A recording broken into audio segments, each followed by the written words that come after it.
mensaje del Movimiento al Socialismo para este año. Felipe.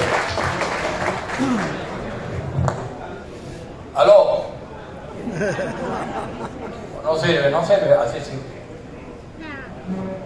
Estamos aquí viendo a ver con qué micrófono se trabajaba, cómo terminamos el servicio militar del día de hoy.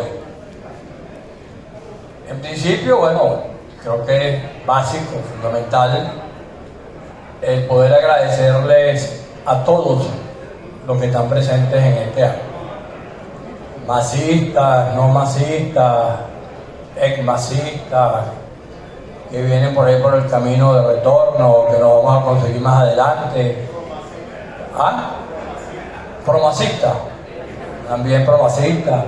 Es decir, todos los que estamos aquí, porque como lo hemos dicho en distintos momentos, para lo que hay que hacer en Venezuela, todos somos necesarios.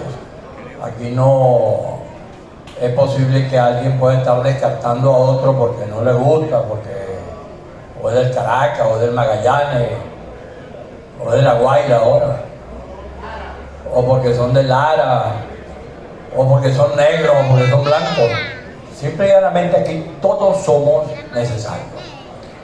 Este evento tiene también una característica que hace un año, cuando algo parecido a esto hicimos, destacamos que en un evento en el cual después de mucho tiempo, no sé cuánto tiempo, eso no importa, nos encontrábamos de nuevo un montón de gente que resulta difícil que nos podamos ver con facilidad y que nos podamos sentar a conversar sobre las cosas que hay que hacer con Venezuela.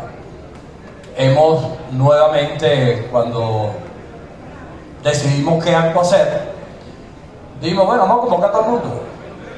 Vamos a convocar a todo el mundo y veremos quiénes van y volveremos a destacar la importancia de que en este acto haya gente de todas las organizaciones políticas que estén presentes, amigos de la sociedad civil, amigos de los grupos empresariales. Intentamos también que nos acompañara alguien de la iglesia, pero finalmente no pudimos concretarlo, ¿no? Pero la idea era que el acto fuese lo más amplio que pudiéramos hacerlo. Y queríamos hacerlo así porque lo que de alguna manera hace 2 años atrás, cuando se produjo el primer anuncio sobre este tema, que fue cuando el MAS, en ocasión de un aniversario, dio la declaración de que solicitaba que se hiciesen primarias y que se hiciesen primarias de doble vuelta y que nadie fuese excluido, lo cual a partir de allí dio inicio a un proceso que culminó de la manera que sabemos que culminó y que hoy estamos en una situación diferente a la que en aquel momento, incluso cuando hicimos el anuncio, estaba la oposición democrática. Es necesario destacarlo. Hoy pareciera que todos los que estamos aquí, en representación de los distintos sectores que están acá representados, hemos decidido que la ruta para producir los cambios en Venezuela es el camino electoral. Eso que parece una cosa sencilla, todos sabemos que unos años atrás, 2018, 2019, en todos los momentos en los cuales hubo procesos electorales, no era precisamente lo que todos hacíamos. Había gente que decía, no, con ese CNE no se puede, no vamos a esas elecciones, no, con ese candidato no, porque los gringos, no sé qué cosa, bueno, cualquier disparate de eso que nosotros escuchábamos en el pasado y que hoy, aparentemente, todo eso ha sido corregido. Hoy, como lo dice el Pendón, o como lo ha dicho las presentaciones que hicieron aquí a nombre de Teodoro, a nombre de Pompeyo, la ruta electoral, que ha sido una parte, un componente permanente de la historia del MAS, bueno, hoy está reivindicada en este momento como la ruta que debemos seguir. Por supuesto, todos los que estamos aquí sabemos que no basta con eso, no basta con que digamos la ruta es electoral, sino que sabemos que cuando decimos la ruta electoral, detrás viene todo el enredo que nosotros sabemos que se produce en Venezuela cuando se trata de una situación de esa naturaleza. Entonces es evidente que no basta con que digamos vamos a votar. En estos días vi un video, bien bueno por cierto, donde se hablaba de que no importaba los candidatos que cada quien tuviera, podían avanzar con cualquier candidato hasta el final, pero el día de las elecciones había que decidir votar por el que iba a ganar. Una historia de tantas que se han echado, y que si uno revisa algunos hechos frecuentes o recientes, nos conseguimos con la elección de gobernadores, por ejemplo. La elección de gobernadores, la última, la oposición, en su característica típica, iba en cada estado, creo que con 4, 5, 6 candidatos, de acuerdo con la cuenta que nosotros hemos sacado. Y de todos los estados hubo 3, no sabemos si es que, porque allá en la isla la cosa es más divertida, en Cogede pues están cerca del llano, y en el Zulia porque tienen el lago, no sabemos si es por eso. En esos 3 estados, donde también iban 5, 6, 7 candidatos, los habitantes, los ciudadanos de esos estados decidieron ir a votar, y a votar por los que podían ganar, y el resultado fue que ganaron. Tuvimos 3 primeros gobernadores. En ese momento sacamos una cuenta que es importante tenerla presente ahora, que aterrizaba en que si tú agarrabas al que llegó segundo y lo sumabas con el que llegó tercero, el segundo se convertía en primero. Pero evidentemente los errores nuestros condujeron a que eso pasara de la manera que pasó. Después, la vida, que en eso es mucho más rica que todas las cosas que se nos ocurran, nos vino de manera inesperada la experiencia de Barinas. Y en Barinas se produjo una de las cosas más brutales que el gobierno ha hecho, que es agarrar e inhabilitar al que ganó. No es que te inhabilites antes, que te dije, no, tú no puedes ser candidato, o sino, después que ganaste, te digo, estás inhabilitado. Y la respuesta que dio ese ciudadano inhabilitado fue, bueno, está bien, déjame buscar a mi esposa y pongo a mi esposa. Y le dijeron, no, está inhabilitada también. Después buscaron un amigo, Julio César Reyes, y dijeron, bueno, Julio César, no, tampoco. Hasta que finalmente aterrizaron en Carrillo, que es el actual gobernador. Yo recuerdo que en una noche, estando en Barinas, en una visita que hicimos, estábamos en la casa de gobierno, bueno, celebrando pues lo que había pasado, y el gobernador me dijo, mira, Felipe, yo no existía. Nadie sabía en Barinas que yo podía ser candidato a gobernador. Pero bueno, se dieron las circunstancias, yo era legislador, militante de Acción Democrática, etcétera, y las cosas concluyeron en que, aplicando lo que hoy dice la gente, el que sea, en ese momento fue él, y terminó siendo gobernador. Creo que hemos tenido unas experiencias que nos permiten saber frente a qué situación estamos y sobre qué es lo que tenemos que hacer. Hay aspectos que, bueno, siempre habrá que destacar, que es el país que tenemos. Creo que yo siempre esto lo resumo en una frase que digo, tenemos el peor gobierno de nuestra historia. Y ya con decir eso, resolvemos una parte importante, para no perder media hora hablando mal del gobierno, porque si decimos el peor gobierno que tenemos, y es el peor gobierno de la historia, ahí está dicho todo lo que está dicho. Es evidente que tenemos un gobierno que ha copiado, ha calcado casi totalmente el esquema de lo que hicieron en Cuba, y de alguna manera con algo de Nicaragua, pero sobre todo lo de Cuba, y ha convertido al país en un país donde la gente, por decirlo de alguna manera, con un ejemplo que también señalamos siempre, que es que bueno, en Cuba yo llego y te agarro aquí y te parto la rodilla, y después que te parto la rodilla te doy las muletas y me tienes que dar las gracias. Esa es la manera en que los cubanos han habituado a vivir a los cubanos, y es lo que ellos quieren hacer acá.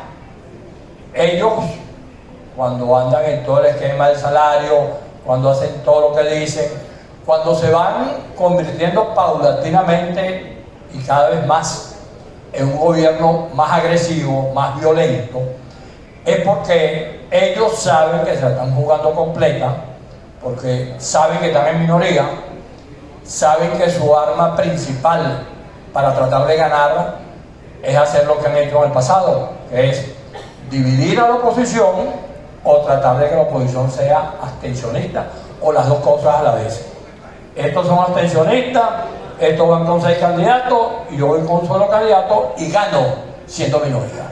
Eso ha sido hasta ahora lo que ha venido ocurriendo una vez tras de la otra. Por eso hoy la tarea principal no solamente es describir y descubrir lo que el gobierno quiere hacer. Lo hemos dicho ya de varias maneras. El gobierno está dispuesto a hacer lo que sea con tal de tratar de impedir que se produzca un resultado en el cual los sectores democráticos se conviertan en mayoría y el país pueda ser enrumbado de una manera distinta. Ahora, cuando el gobierno actúa así, creo que está claro que ellos están haciendo lo que les corresponde, ¿no? Ellos son el gobierno, no son democráticos, no tienen la alternabilidad como opción, porque desde el momento en que ellos impusieron la palabreja "no volverán", es evidente que yo estoy negando allí la posibilidad de que emerja, de que surja la alternabilidad en el seno de la sociedad venezolana, como de alguna manera la tuvimos durante muchos años. Era o Corpey, o era después vino Caldera, después vino Chávez. Todos esos fueron procesos alternativos que se dieron en Venezuela. Y si uno jurunga un poquito más abajo y se mete hacia Argentina, se mete hacia Brasil, se mete hacia Chile, se mete hacia Perú, hacia Bolivia, se va a conseguir que allí los conflictos han sido tan graves como de alguna manera han sido en Venezuela. Si nos parece que no es así, podemos preguntarle a Lula y podemos preguntarle después a Bolsonaro, a ver si lo que ellos se hicieron entre sí no era igual o peor que lo que se ha hecho acá. Y sin embargo, ambos tuvieron que convivir con el mecanismo alternativo. Lo que acaba de pasar en Argentina es igual, lo que ha pasado en Chile igual, y en todos esos países, en Colombia incluso, que siempre fue, utilizar el término que les gusta utilizar los colombianos, siempre fue la oligarquía la que gobernaba Colombia. Bueno, apareció una opción distinta, esa opción ganó las elecciones y no tuvieron más remedio que admitir que ese mecanismo alternativo tenía que operar. Ellos aquí no están dispuestos a permitir el mecanismo alternativo hasta ahora. ¿De qué depende que eso cambie? Bueno, depende de algo que se ha dicho mucho. Tiene que haber un proyecto que le diga al país: yo no te voy a gobernar como estos gobernaron a Venezuela durante tantos años, sino que al país lo vamos a gobernar de manera democrática, de manera incluyente, sin salir de nadie en Venezuela, más bien tratando de que regresen los 6 o 7 millones de venezolanos que están, y asumiendo que en Venezuela va a haber adecos, copellanos, masistas, chavistas, etcétera, etcétera, por muchos años, y que eso forma parte de nuestra realidad política, y que no tiene ningún sentido pretender ser excluyente, pretender decir que no, contigo sí, pero contigo no, sino que de lo que se trata es de ver cómo al país se le transmite una idea que incluso en los sectores del gobierno sea escuchada cuando se diga, un momentito, nosotros no vamos a hacer ni tales ni cuáles atropellos que ustedes han hecho, nosotros vamos a gobernar de otra manera. Y eso tiene que ser un mensaje muy claro, que tiene que estar dicho y que tiene que ser construido desde el campo opositor.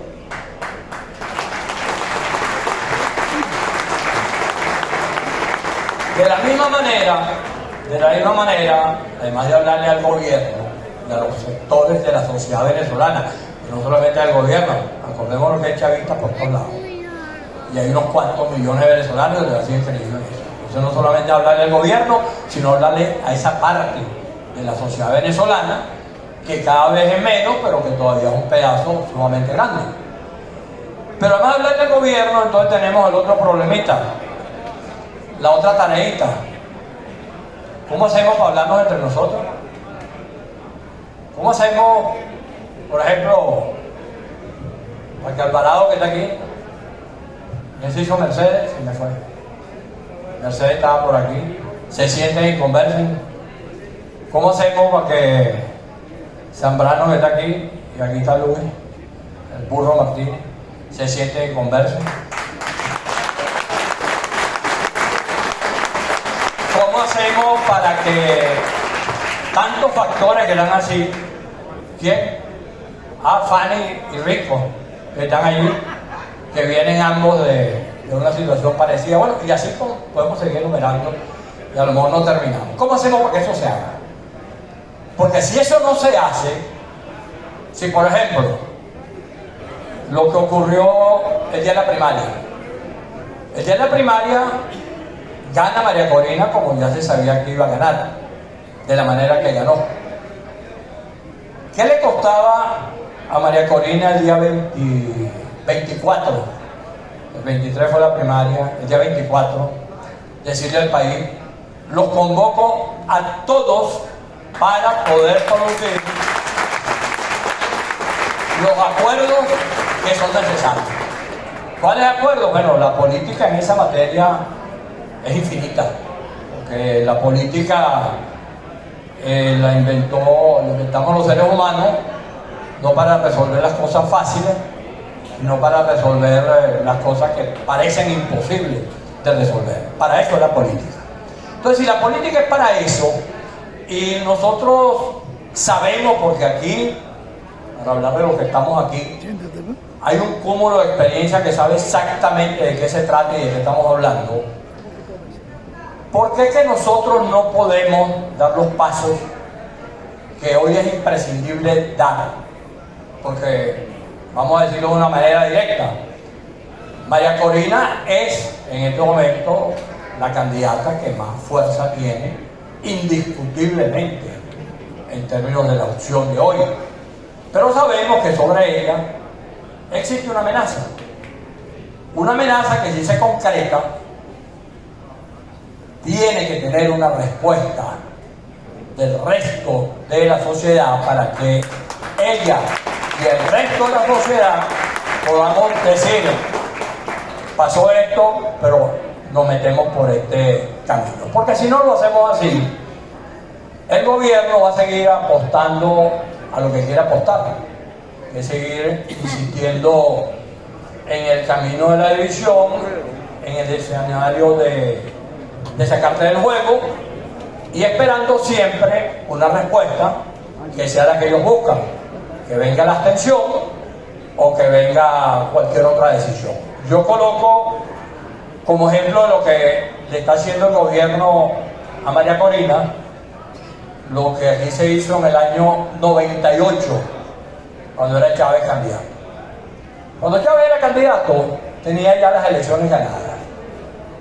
Y en aquella época el CNE, democrático, como le gusta a la gente que le diga, tomó la decisión más radical que se ha tomado en Venezuela para tratar de correr, de espantar a un candidato de la posibilidad de que continuara siendo candidato, y agarró e hizo la tontería de que el proceso electoral, que era uno solo, que era para elegir gobernadores, elegir la asamblea o el congreso, como se llamaba en esa época, y los alcaldes, bueno, decidieron que no, que vamos a dividirlo. Eso fue en el mes de octubre y la elección fue en el mes de noviembre, un mes antes de las elecciones. ¿Qué pasó? Bueno, a Chávez le dieron una paliza. Chávez, creo que fueron 4 gobernadores o 5 gobernadores de los 25, agarraron más de 2/3 del Congreso, y por supuesto nada parecía indicar que en ese momento Chávez se iba a quedar para continuar la elección, porque el chavismo de aquella época, y le está hablando alguien que estuvo cerca de todo eso, era tan radical en la abstención como hoy lo ha sido de una buena parte de la oposición venezolana. Y decían casi las mismas cosas, como ese CNE, no nos van a respetar, no nos van a reconocer. Y después que a Chávez le dan esa paliza, yo recuerdo la reunión, estaba José Vicente Rangel, estaba Luis Michelena, estaba el MAS y estaba el resto de lo que era el chavismo. Gracias a esos 3 factores políticos, Chávez se queda. Si no hubiesen estado esos 3 factores políticos ahí, Chávez se va. No se le dio el juego a quienes lo diseñaron y Chávez gana las elecciones. En este caso ocurre lo mismo. El gobierno está apostando abiertamente a que lo que quiera hacer con María Corina es para que ella se vaya o para que ella tome una decisión equivocada. Eso está claro. Bueno, la decisión de cómo reconstruir eso no depende solamente de María Corina, depende de todos los factores políticos, y hay que entonces tener la habilidad, la inteligencia para que efectivamente eso se haga de la manera que hay que hacerlo. Por eso nosotros hemos dicho que este es un momento en el cual hay que asumir la responsabilidad. Hay que dejar de seguir echando la culpa para acá o para allá. Y los sectores democráticos tenemos que asumir la responsabilidad entre todos de ver cómo construimos una solución que el gobierno sepa que no va a poder ganar. Después veremos qué va a hacer el gobierno, porque tú no puedes hacer la política y decir, no, yo no voy a hacer esto porque después me hagan un golpe, o yo no voy a hacer esto porque después el gobierno se da para acá, para allá. No. Hay que construir el hecho de fuerza que significa ganarle al gobierno. Y eso es una responsabilidad. Esa es una responsabilidad de todos nosotros. Cuando estoy hablando de todos nosotros, no estoy hablando solamente de los partidos políticos o de los políticos. Estoy hablando de los políticos, que tenemos una gran responsabilidad. Y estoy hablando de los ciudadanos, que como todos somos ciudadanos también, tenemos otra gran responsabilidad. Porque si los ciudadanos no corrigen los eventuales errores de los políticos, cosa que, lo comenté al comienzo, pasó en Nueva Esparta, pasó en Barinas después, pasó en el Zulia, pasó en Cojedes, pudo haber pasado en otro montón de sitios, pero no se actuó así, entonces tampoco se puede resolver el problema. Es decir, la decisión de cambiar de conducta es de todos los ciudadanos venezolanos.